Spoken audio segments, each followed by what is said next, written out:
And, I don't know if you saw this because as quickly as it came out, it was retracted.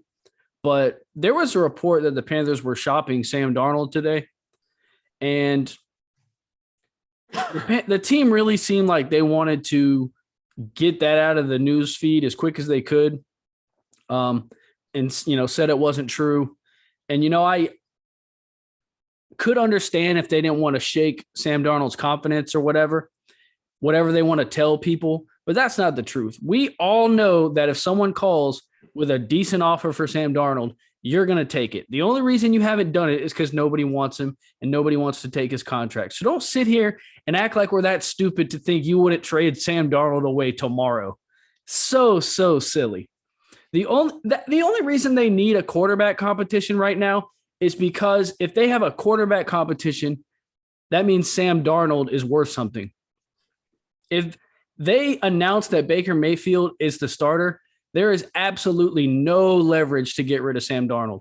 And quite frankly, as much as Matt Rule loves PJ Walker, that's probably been their plan all along, was to get rid of Sam Darnold, even though PJ Walker would probably be quarterback number 4 on a depth chart.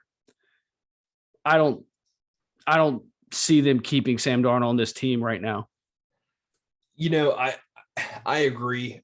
Out of all the other 31 NFL teams, there's no one that would be stupid enough to make a trade, not because of the player, but just because of the contract.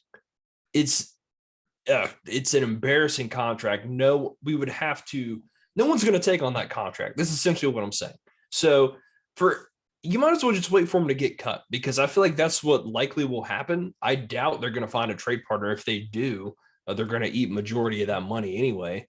But I definitely could see a situation where I thought about this, where, they can't find a trade partner. They just, they cut Darnold and you roll in with 3 quarterbacks. You roll in with Matt Corral as like your number 2, your unofficial number 2 on the depth chart. Right. And then PJ Walker stays just because he's a Temple guy. He knows the offense. I mean, he can, you usually have 3 quarterbacks. You can't go in with 2 with a guy that we just traded for, who's kind of on a prove it deal, and then a rookie quarterback who's 3rd round.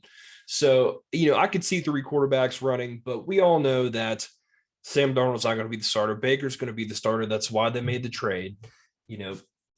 We understand that. So, and it's a smart thing to do. I understand what they're doing. It's just frustrating seeing them go through the motions. It's like, come on, let's get to the good part. Come on. Yeah. I mean, I obviously, if they can't trade Sam Darnold away, which, they can say they don't want to all they want, but I do not believe that. I'm 100% sure they would trade him away if somebody was willing to offer something. But, it's so frustrating because it was so avoidable. We took on the 5th-year option last year before we watched him play 1 snap.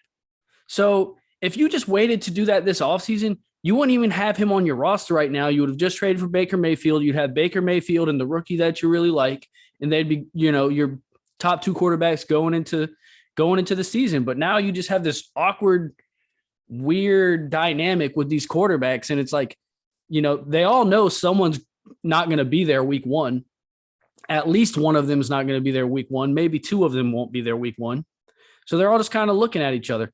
And, it's funny because if the Panthers want to make Sam Darnold look like an attractive option to any other team, a good game plan for them would be to go into this preseason, these 3 preseason games, and try to make Sam Darnold look good. Try to succeed more with Sam Darnold than you do with Baker Mayfield when you're calling these preseason plays, when you're trying to attack these preseason defenses. Make him look like the better quarterback, so someone in the league might look at him and say, hey, we can work with that, especially if our guy goes down. But, man, now you're just kind of stuck with him because nobody wants him.